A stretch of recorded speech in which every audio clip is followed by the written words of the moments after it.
Hello everyone and welcome back to another video from Crazy Gamer. In this video, I'm going to show you how to turn off sounds within OJOL The Game. So let's get started right away.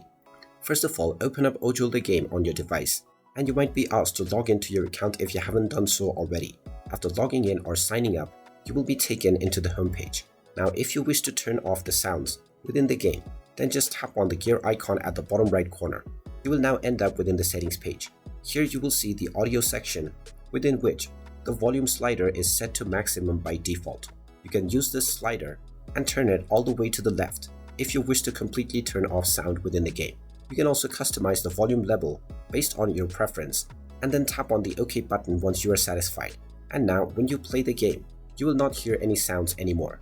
You can turn this setting back on at any time by going into the settings option again and then adjusting the volume level. And there you have it. That is how easy it is to turn off sounds within OJOL The Game. If you find this video helpful, make sure you hit that like button and subscribe to our channel if you haven't done so already. Also ring that notification bell to never miss another update from us. Thank you for watching and I will see you again in the next video.